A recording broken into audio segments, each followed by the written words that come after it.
sino también porque desde que se aprobaron los Objetivos de Desarrollo Sostenible, el trabajo decente es un objetivo de Naciones Unidas y es un compromiso de la comunidad internacional. Por fin se ha entendido que no puede haber desarrollo sin trabajo decente y protección social, no solo con ayudas de urgencia a los países más empobrecidos, sino con un sistema de trabajo decente y protección social para todos los países del mundo.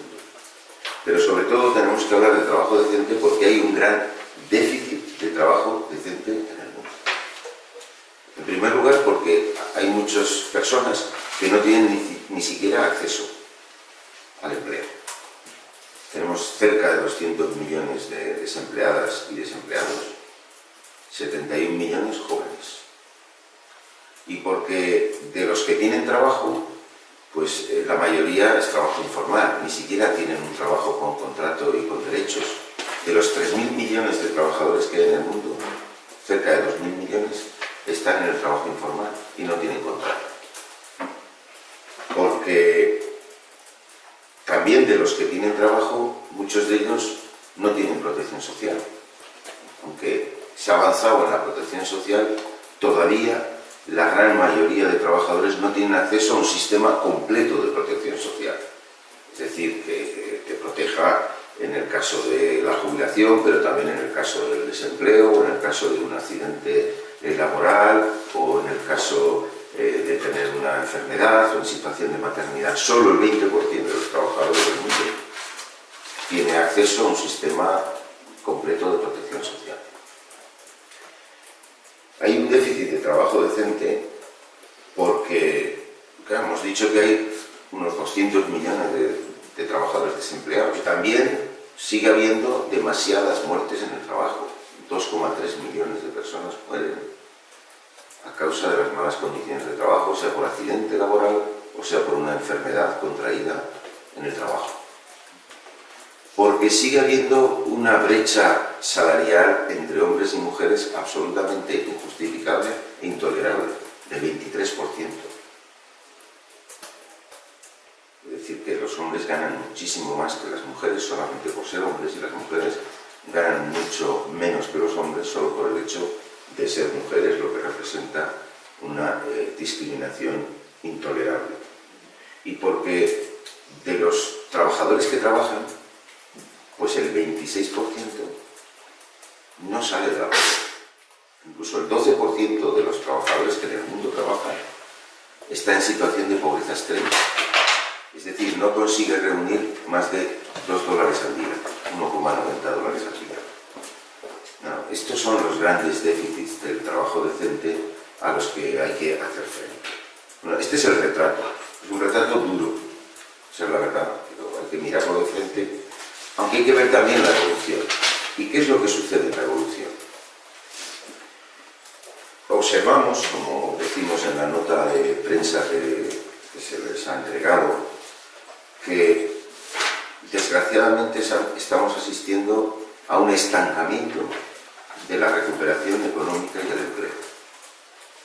En los últimos 3 años habíamos ido observando una cierta recuperación económica, en muchos países sin recuperación social, pero en otros con recuperación del empleo y esta situación se está estancando. Este estancamiento tiene que ver con el estancamiento de la economía, principalmente en los países emergentes, que han sido los que han dinamizado la economía en la situación de crisis financiera que se abrió en los años 2007-2008 y que ahora han conocido un estancamiento, una desaceleración de su crecimiento, cuando no una clara recesión de los grandes países emergentes. Pero también hay un estancamiento en los países en desarrollo que estaban conociendo en los últimos tiempos un cierto impulso de sus economías. Esta situación está asociada a los precios de las materias primas, el petróleo y otras. En parte, la bajada de los precios del petróleo y de otras materias primas explica la recuperación en los países industrializados, que habían sido los más afectados por la crisis. Pero con el tiempo, esta bajada de los precios del petróleo y de las materias primas ha acabado afectando negativamente a los países en desarrollo y a los países emergentes, que han visto reducidos sus ingresos, reducida su consolidación fiscal y reducido su impulso económico. Y al ver reducido su impulso económico, también las importaciones de estos países han caído. Y las exportaciones de los países industrializados están cayendo. Y al estar cayendo, están afectando a la propia recuperación en los países industrializados. De ahí que tengamos, en fin, una situación económica con bastantes incertidumbres y que estemos conociendo ese estancamiento también en el caso del empleo. En el caso del empleo, la recuperación leve que había habido del empleo en los últimos años, pues está, como decimos, estancada, e incluso las perspectivas que estamos viendo son dramáticas. ¿Por qué? Porque en 2015 había 197 millones de desempleados, pero en 2016 habrá 2,5 millones más, y en 2017 habrá 1.100.000 más, con lo cual se llegará de nuevo a los 200 millones de desempleadas y desempleados en el mundo. Lo mismo pasa en el caso del desempleo juvenil. Había bajado de 74 a 71 millones, en concreto a 70,5 millones el año pasado, y observamos por las tendencias que va a crecer en 500.000 más este año y en otro tanto en los años siguientes. Y la crisis de empleo juvenil es especialmente dramática, porque a esta situación de desempleo de los jóvenes, que dobla las tasas de desempleo general, se une una situación de mala calidad del empleo de los jóvenes. Son los más expuestos, como se puede contemplar en el informe, al trabajo temporal y al trabajo involuntario a tiempo parcial. Y eso explica que encontremos en los jóvenes las tasas mayor de pobreza, en los jóvenes trabajadores y en los jóvenes en general. En el mundo, el 37,7% de los jóvenes que están trabajando son pobres. Es una cifra altísima. Ya es alta la cifra general de trabajadores pobres, que es del 26%. Pero digo, en el caso de los jóvenes es todavía mucho mayor. Casi el 40% de los jóvenes que trabajan son pobres. Pobreza extrema o pobreza relativa. Y eso explica, ya digo, si tienen unas altas tasas de desempleo juvenil, si cuando tienen trabajo es en peores condiciones, pues que en el conjunto de la población, pues los jóvenes sean el colectivo más pobre. En España, por ejemplo, si nos vamos a 2007, las tasas de pobreza, los niveles de pobreza eran equivalentes para el conjunto de la población y para los jóvenes, más o menos rondaban el 20%.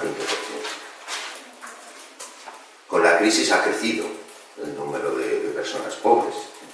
Ha crecido 2,5 puntos en el caso del conjunto de la población, pero más de 10 puntos en el caso de los jóvenes, que han pasado de ser el 20% a ser más del 30%. Esta situación de crisis del empleo juvenil, por desempleo o por malas condiciones de trabajo, es dramática. Y sobre todo, será dramática en el futuro si no se resuelve. Porque no nos cansamos de insistir que, debido a la evolución demográfica, cada año 30 o 40 millones de jóvenes acceden al mercado de trabajo. Y si el mercado de trabajo, si las economías, si las políticas económicas no son capaces de dar acceso a esta demanda de empleo de los jóvenes, pues nos vamos a encontrar con una situación terrible que se llama una generación perdida, que tendrá consecuencias de todo tipo. Consecuencias económicas, por supuesto, por la pérdida de capital humano, sociales y políticas. Porque cientos de millones de jóvenes sin empleo, eso tiene consecuencias. Y eso hay que evitarlo. Y eso implica una reorientación de las políticas económicas y de empleo absolutamente necesaria e imprescindible. En cuanto a la protección social, hemos observado una mejora importante de 2000 a 2013. Y pensamos que buena parte va a continuar. Bueno, esa mejora se ha situado sobre todo en el campo de las pensiones. Ahora ya 3/4 partes de los personas que trabajan tienen derecho a una pensión. Y eran menos de la mitad a inicios del año 2000. También en las pensiones no contributivas, que aumentó bastante. Las pensiones no contributivas, aunque afectan solo, creo que un 30% de la población tiene acceso a esas pensiones no contributivas. Esperamos, es de esperar que este acceso a las pensiones se haya mantenido, aunque no tenemos datos de 2013 a 2016, y que en ese sentido esa ventaja se mantenga, porque el acceso cuando se consigue es un derecho y es estable. No así, no ha sucedido lo mismo con el derecho al desempleo.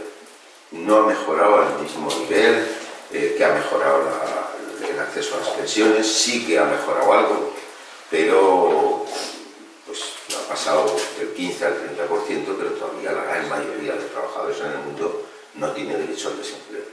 E incluso en casos en los que se tiene derecho al desempleo, ha bajado la cobertura, como es el caso de España, donde no han bajado los derechos, pero sí ha bajado la cobertura, producto del desempleo de larga duración, que es algo que está afectando con mucha dureza, porque la crisis lleva mucho tiempo y determinados colectivos, particularmente los mayores de 45 años, tienen dificultades, así como los jóvenes, que es donde se concentra el desempleo de larga duración.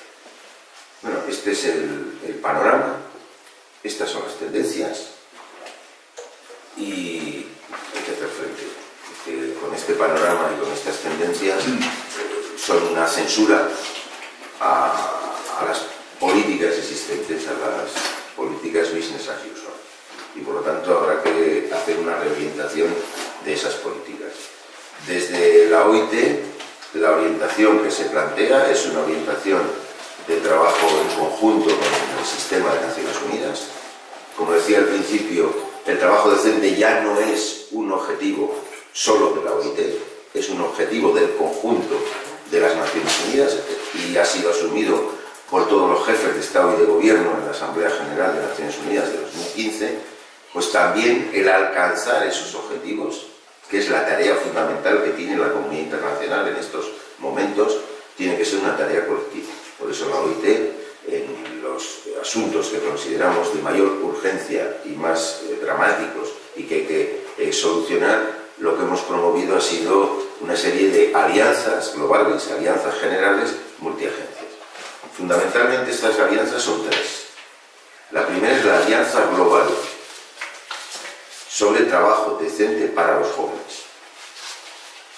Esta alianza es para cumplir el objetivo 8B de los Objetivos de Desarrollo Sostenible, que planteaba la necesidad de tener una estrategia mundial para abordar el desempleo juvenil. Y en cumplimiento de este objetivo, en Naciones Unidas se ha acordado esta estrategia, esta iniciativa global. En esta iniciativa global están involucradas hasta 20 agencias de Naciones Unidas, que han decidido dar el liderazgo a la OIT por ser la organización que focaliza su actividad sobre los asuntos del trabajo, el liderazgo del desarrollo de esta alianza. Tengo que decir que agradecemos al Gobierno de España su apoyo al lanzamiento de esta alianza a nivel mundial. Es normal porque España es uno de los países más afectados, donde más golpea el desempleo juvenil y más interesados en que la lucha contra el desempleo juvenil no sea solo una acción de país, sino sea una acción europea y una acción global. La segunda alianza es la alianza para eliminar el trabajo forzoso y erradicar el trabajo infantil, que se llama Alianza 8.7, que también involucra a muchas agencias de Naciones Unidas. ¿Por qué se llama 8.7? Porque dentro de los objetivos del punto 8, del objetivo 8 de Naciones Unidas, de trabajo decente, el punto 7 abordar el compromiso de todos los países de acabar con el trabajo forzoso y erradicar el trabajo infantil para 2030. Y eso no se hará si no se emprenden acciones de todo tipo, que no son solo referidas al trabajo, que son también referidas, por ejemplo, a la escolarización completa y a las políticas de protección social, porque donde haya familias que no tienen ni para vivir, pues la presión hacia poner los hijos a trabajar es enorme y es unas políticas combinadas, no solo de sacar a los niños y las niñas del trabajo, sino también de dar los medios de subsistencia necesarios, de dar procesos de educación y que puedan estar en la escuela y en la enseñanza básica todas las niñas y todos los niños para poder acabar con el trabajo infantil. Igualmente es necesario actuar coordinadamente frente al trabajo forzoso, tanto a las redes de trata de personas para el trabajo forzoso como al trabajo forzoso que se produce sin necesidad de redes y de trata. Y esto es una acción necesaria no solo desde las administraciones laborales, sino también desde la justicia y las administraciones de justicia, la policía, en fin, y los asuntos sociales. Eso es una actividad coordinada para trabajar, para eliminar el trabajo forzoso que afecta a 21 millones de personas. Siglo y medio después de abolir la esclavitud sigue habiendo 21 millones de personas en situación de esclavitud trabajando. Esta es la segunda alianza y también hay una tercera alianza, que es la Alianza por la Protección Social a nivel mundial, que ha conocido un impulso extraordinario que antes no existía. O sea, la conciencia común a nivel mundial sobre que no se puede salir de la pobreza y no puede haber desarrollo sin protección social es algo novedoso. En los países industrializados y particularmente en Europa, que es donde surge el llamado estado de bienestar y los sistemas de protección social, eso es algo que se contempla y se comprende desde hace un siglo, o más de un siglo. Pero en el mundo no es así. Por eso es tan importante no solo que los objetivos de desarrollo sostenible, en este caso en el capítulo 1, en el objetivo 1, y en particular el 1.3, se hayan planteado como meta que haya sistemas de protección social en todo el mundo, sino que se ha establecido una alianza mundial para la protección social. ¿Qué protección social qué significa? Pues la gente se gana la vida trabajando, pero cuando no puede trabajar porque es demasiado pequeña, es demasiado mayor, está enferma, está en desempleo, está en situación de maternidad, pues la sociedad tiene que proveer. Esta es la protección social, esta es la idea de contrato social y artesaniana que implica que la sociedad es responsable del conjunto de personas que componen la sociedad, si no la sociedad no puede funcionar. Esta idea, a pesar de que ya la idea de contrato social venga de los siglos XVIII y XIX, la idea de que el contrato social implica una protección social es algo más reciente y que merece la pena considerarlo, y ahí la OIT tiene puestas todas sus energías, y por eso hablamos siempre de trabajo decente y protección social. O por eso también en una de las componentes del trabajo decente incluimos que tiene que ser trabajo con protección social. Todo eso lo van a encontrar en el informe. El informe no hace un recorrido sobre todos los objetivos de desarrollo sostenible, pero sí hace un recorrido sobre aquellos del punto 8 o del resto donde más involucrada está nuestra organización, la Organización Internacional del Trabajo, donde tenemos un mandato y tenemos por lo tanto un compromiso. Y sobre ellos lo hemos hecho este año, pero lo iremos haciendo periódicamente, espero que hasta 2030. Iremos dando cuentas de cómo va evolucionando la situación del trabajo decente en el mundo desde la perspectiva de los objetivos del trabajo decente que han sido asumidos por Naciones Unidas y por la ONU. Muchas gracias y estoy abierto a sus preguntas. Esperanza. Sí. Un par de cosas. Una, ese estancamiento que detectan en el mundo se da también en España, es más grave, es menos grave, un poco un retrato de España. Eso por un lado. Y luego una segunda pregunta que va de alguna manera relacionada. Ayer Bruselas nos daba más o menos camuflado un cierto tirón de orejas por el uso de fondos y sobre todo de resultados de garantía juvenil.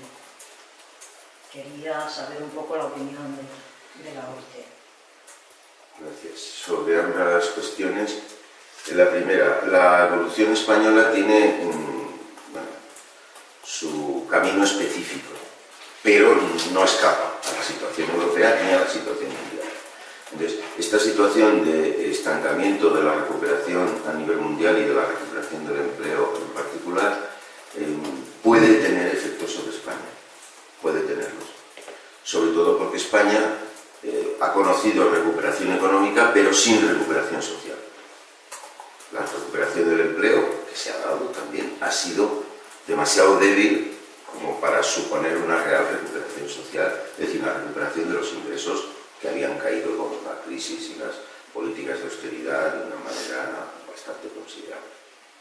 Entonces, una de las líneas, no la única, pero una de las líneas, una de las orientaciones que debería considerar España para eludir este riesgo es mejorar su situación económica y su demanda interna. Porque si el riesgo es internacional, así como la situación internacional de caída de los precios del petróleo, del dinamismo de los países emergentes, ha sido una de las vectores por los cuales España ha conseguido la recuperación económica, claro, el estancamiento de estos factores puede volverse en contra. Y entonces, ¿dónde es España débil? En la situación interna, que no hay recuperación social. Y esto puede tener no solo efectos, o está teniendo efectos sociales, más pobreza, en fin, más sufrimiento de la gente, sino que también puede tener efectos económicos adversos. Entonces, la política económica más inteligente que puede adoptar ahora mismo España para eludir los riesgos de la situación mundial es fortalecer su situación interna, mejorando los ingresos de la gente, mejorando la calidad del empleo, mejorando el salario mínimo y mejorando las políticas de protección social de la gente, porque así fortalecerá la demanda interna y será menos vulnerable a las dificultades en las relaciones económicas con la exterior. Respecto a la segunda pregunta, es evidente, y la Unión Europea no hace más que constatar una realidad, que las políticas de garantía juvenil en España están por desarrollarse plenamente. Todavía no se han desarrollado y que las cosas se pueden hacer mejor. Y la OIT está colaborando ahora mismo de una forma bastante intensa y bastante estrecha con el gobierno para hacerlas mejor y para que la política de garantía juvenil se pueda desplegar completamente. España es el mayor beneficiario de las ayudas europeas, porque también es el país más golpeado por la crisis de empleo juvenil y por lo tanto es el país más interesado en que estas políticas de garantía juvenil se lleven a cabo. También es verdad que en la medida en que el colectivo al que hay que dirigirse y al que hay que ofertar esas políticas es mucho más amplio, hace que las políticas sean más complejas. Y eso en parte explica el retraso. Pero ahora yo creo que se dan las condiciones para que se pueda desplegar completamente y, como digo, la OIT estamos colaborando intensamente para que eso pueda ser así y espero que sea así en el futuro. Sí. Joaquín, buenos días. Yo en este día que estamos hablando de trabajo decente quiero también que hagas un guiño a un colectivo de trabajadores, trabajadoras en este caso, porque más del 90% son empleadas de hogar, en el que, bueno, pues el otro día, el día 1, estuviste en la apertura del Congreso de Empleadas de Hogar que se hizo allí en Madrid. Y entonces, que nos hablaras qué estáis haciendo desde la OIT con el tema de las empleadas de hogar, del convenio 189, y hacer un guiño también a ellas en este día de que estamos hablando de trabajo decente, en el que se da también el caso de trata con fines de explotación laboral. Y trabajo infantil. Y trabajo infantil. Bueno, el colectivo de empleadas de hogar es uno de los que nos están ocupando más intensamente en los últimos años a la OIT, desde que en 2011 se adoptó el convenio sobre trabajo decente para las trabajadoras y trabajadores domésticos.